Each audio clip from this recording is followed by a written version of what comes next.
Alright guys, TacticalRab back again today. Hope you're enjoying your day so far, and in just a few days time the kickoff classic for the CDL 2021 is going to begin. The first 4v4 competition we have had in professional Call of Duty at the top level for a very long time indeed. These last couple of years, Black Ops 4, Call of Duty Modern Warfare were both played 5v5. Now we are back to 4v4. This change caused a lot of controversy at the time, especially around the fact that there were no expansion teams. A lot of players, well, chucked out of the Pro League entirely through that challenger side, as we did talk about to some degree earlier today. But a lot of people's perspective was 5v5 was very difficult to keep up with. It wasn't as good to watch or to play, and 4v4 should be the direction to head in. However, some players do not necessarily agree, saying 5v5 straight up took more skill, as Envoy does in the coming minutes here. Intrigued to hear your thoughts in the comment section below. Like if you guys enjoyed the video, subscribe if you are new. As always, I'd greatly appreciate it. It really helps out the channel. Thank you very much indeed for doing that. So, to tell you guys a bit of a history lesson, I think way back in the day in like COD 4, like pro mod days, it used to be played 5v5, but then it went 4v4 as most teams realized Call of Duty just plays better in a 4v4 environment. It makes more sense in terms of the roles. It makes more sense that 6v6 maps, or at least designed for public match 6v6 maps, tend to work better for 4 versus 4 pros that know what they're doing and, well, play much quicker than the average public match player happens to do. So, in 2019, though, they decided to go 5v5. The reasoning being that they thought that maybe it would help grow the Call of Duty World League if they combined what the Pro League were doing and also what the casuals were doing. So they made public matches 5v5, and they also then made pro matches 5v5 with the intention that casuals would then magically start watching the Pro League because it was the same format. I don't really think that had any difference, and honestly then in Modern Warfare they went back to 6v6, so completely ruining the whole idea of going 5v5 in the first place. And honestly it was kind of chaos. Black Ops 4, a lot of chaos on the map. I mean, especially with the stim shots, it was very difficult to keep up with what was going on a number of those maps. And in Modern Warfare as well, a lot of the time just flying at hills, getting trades. Yes, gun skill was a very important factor, and in a similar way you can argue in terms of the jetpack titles, the gun skill was more of an important factor in in certain games where rotations didn't maybe matter so much, and you just like straight up fly at a guy, gun him off a head glitch, and you don't have to worry too much about rotating, because if you got the gun skill, you can make that work for you. In a similar way, you could say really with Modern Warfare, the fact that you just flood at something doesn't really take too much brain or too much teamwork. You just fly at a hill and you can just run them over if you win your gunfights, rather than having to play it slow, play it more tactically, when maybe, okay, there's an AR posted up on a head glitch, instead of just flying it in with 3 guys, we might have to take this a little bit slow, because if he gets a 2-piece, that's going to shut down our entire push. So okay, there was obviously some differences between 5v5 and 4 versus 4, and when it was officially confirmed that 4v4 was coming back way back in August for Call of Duty Black Ops Cold War, it was, well, a pretty big deal, because okay, still 12 teams in the league, a lot of players were chucked out of the league, absolute insanity at the time. I mean, Dallas Empire, for example, dropping Clayster less than 48 hours after he had won the World Championship on that squad, so caused a lot of chaos, and there was a lot of frustration really from the Pro League, the fact that, look, it shouldn't have gone back to 4v4 just because it screwed over so many players in the league right now. But in terms of watching, in terms of playing, I do believe this is a step in the right direction. Attach says 4v4 COD is amazing, and as Scump says at the time, so thankfully 4s are back. Now we just have to hope we can play on LAN again. Hopefully that'll happen, sometime this season at the very least. And as Drazah say, 4v4 Scump is not someone you want to mess with. Some classic clips from back in the Call of Duty Ghost days. As Clayster continues with, don't get me wrong, COD is far more tactical and easier to watch in a 4 versus 4 environment. 4v4 far better than 5v5. They should have made this change when every player was a free agent and was building rosters like, I don't know, before this year. Why make teams that build like this just to revert? Very fair point from Clayster, the fact that, okay, these franchise leagues come in, they were in a 5v5 situation, then just after one season they have to drop everyone. Would have made much more sense to go back on what they were doing into Call of Duty Modern Warfare, for example, right? It was 5v5 in Black Ops 4, 5v5 public matches as well, then it goes 6v6 in pubs. Makes sense just to revert to 4v4 and say, okay, the 5v5 stuff was a mistake, we shouldn't have gone down that route. At least that's when all the squads were chaos, right? Like, everything was changing. The fact that the World Championship winning E United squad, the back-to-back winners at the season playoffs, and then the World Championship in Black Ops 4, that squad split apart due to the chaos that, came out as a result of the franchise era. That would have been the perfect time to switch back, but as Clay does admit, look, 4v4 is better at the end of the day, and as Maven says, from a watching standpoint, 4v4 is far better from a spectating perspective. If it doesn't expand, it's unfortunate, but short-term pain for long-term gain. And as Envoy says at the time, 4v4s are back, I am back. But as he said very recently on the podcast, he thinks 5v5 straight up took more skill than 4v4s does, and while he understands that the spectating perspective might be better, he definitely has a soft spot for 5v5, and understandable really given he had his come up in Black Ops 4 and then Modern Warfare. How do you feel the transition to 4v4 has helped the, I guess, the lower teams in the league, if you get what I'm saying? Has it strengthened the teams that you've played played so far in scrims? Have you seen any Oh, extremely weak teams? You don't say who they are, but like teams that you've probably were running over in the past. Like, has it gotten? Is it at a higher level now? In your opinion, everyone's gonna hate me for this and like say I'm wrong, but I think 5v5 took way more skill. Maybe it was just running at people, but it took an extreme amount of teamwork. And not everyone has teamwork. Like I can show you multiple examples in Black Ops 4 and MW where the teams with teamwork just like destroyed the teams that didn't. And I think 4s, it's literally just about winning your ones, holding a pre-aim until you get a kill, and most of the time it's going to reward you.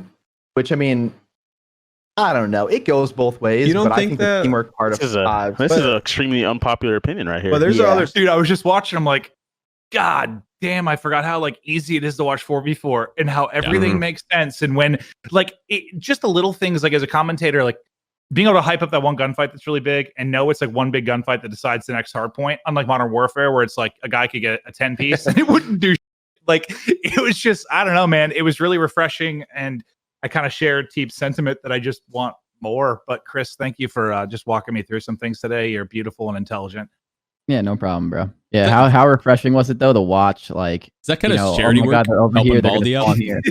Yeah, kind of a little bit of like it, walking them through the spawns and stuff. But yeah, dude, it's probably one of the most refreshing things, Tyler, to watch this game and like just look at the minimap and be like, oh, they're gonna spawn here if they push here, and everything works out like perfectly. It's so nice. I can't wait for you guys to actually start watching like your stuff. And it's not just Envoy which kind of has this perspective. As Benson says at the time, 4v4 is great and all until the league expands, which I doubt. There'll be even more players sitting out next season. And then City comes back with kind of the worries and the frustrations regarding this change of the time. And as he says, look, I personally think watching 5v5 tends to make the game more exciting to watch. And I'm sure a lot of you guys agree with this in the comment section below. Also, most of the players that super push for 4v4, because I think it was a player-led decision going back to 4 versus 4. Hastro talked about it at the time, the fact that I think it was a lot of the Pro League teams, a lot of the Pro League players pushing for this 4v4 change. As Silly says, Juggernaut players with a ton of chips. Without expansion, it's going to hurt a lot more people down the line. But this is an interesting argument about it being more exciting to watch, because whenever I've talked about this before, there's always been some conversation, let's just say, in the comment section below. I think personally, 4v4 is easier to watch. It's easier for new players to get into. It makes more sense in terms of the viewing dynamics. But I can understand that 5v5 is just chaos on the map, and all the time there's gunfights going down left, right and center, and it's probably very difficult to keep up with, and probably very difficult from a playing perspective as well. But at the same time, I can see how, okay, gun skill's more important. Therefore, if you look at Envoy's argument about it taking more skill, there's always this argument between, okay, it takes more skill in terms of, right, if you can fly in and win like 2 or 3 gunfights in 5 versus 5, that's incredible. That's probably what it takes to win maps. But in 4 versus 4, it takes more teamwork, team cohesion, and in my opinion, it takes equally, if not more skill to have great teamwork and to have great communication on what is required in a 4 versus 4 environment to set up your team in the most clinical possible way to win maps. That is also a skill in its own right, even though gun skill in itself might not matter so much in 4 versus 4 to 5 versus 5. But always an interesting argument whether 5v5 is more entertaining to watch, because, players flying at hills all the time, constant engagements, constant gunfights, I can understand that's exciting. From my perspective, I tend to prefer it, the fact that there's some sort of ebbs and flows of the match. In 4 versus 4 hardpoint, for example, you'll tend to see that there's there's like a calm before the storm effect, where the teams are setting up for their pinch, they're setting up for their rotation, and there might not be action all the time, but the fact that there isn't action all the time creates a more exciting environment when there is action, and when there is a big kill, when there is a bigger exchange to win the hill or to potentially win the map or something, it's going to feel even more important, rather than in a situation where there's constant gunfights all the time, and it's just, another gunfight win, another hill break. That is just what it is. So there were some discussions from GG Breaking Point at the time. Would maps from a jetpack COD, say Black Ops 3, and a 5 versus 5 COD Black Ops 4 work on a 4 versus 4 boots game, right? A map like Hacienda, a map like Frequency. We've heard recently these rumors that, okay, some of these maps from older COD games, Black Ops 1, Black Ops 2, are going to be coming back to Call of Duty Black Ops Cold War. If they were to bring back some maps, let's say from the past, or Call of Duty Black Ops 4, would Frequency work? Would Hacienda work? I was kind of surprised how well Frequency worked for a 5 versus 5 environment. Hacienda was a very big map. It kind of makes sense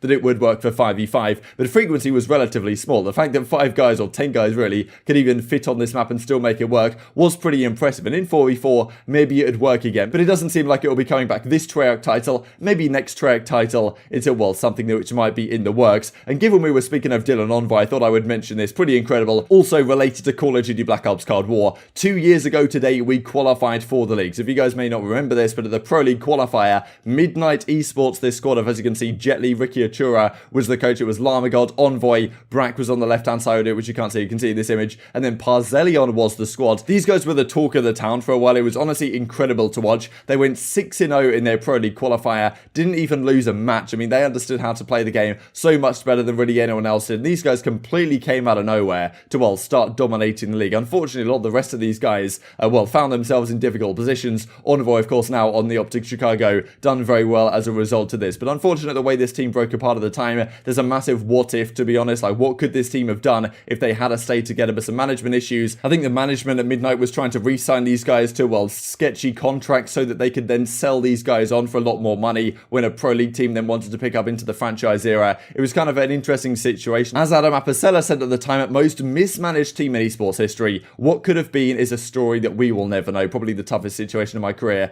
to be in the middle of. As TJHaLy says, biggest opportunity ripped away, finally made peace with that my year when in 2019. Next big opportunity in my life, I'm executing. Believe that. And it's just interesting to see how well it's worked out for Envoy over the last couple of years, and guys like TJHaLy, Parzelion, I mean, even Brack, for example, who was on the Toronto Ultra last year, now is working through the Challenger sides. Lamagod as well, and the rest of those guys in a similar boat, trying to make their way back into the Pro League at some point. We'll have to see what the future does hold. But intrigued to hear your thoughts on all this stuff in the comment section. But I hope you guys enjoyed the video. If you did enjoy it, I'd greatly appreciate a like on the video. It really helps out the YouTube algorithm to know you enjoyed this content. Other people like you may enjoy this content as well, and helps grow the competitive Call of Duty community. Thank you for watching as always. Take care, and I will see you next time.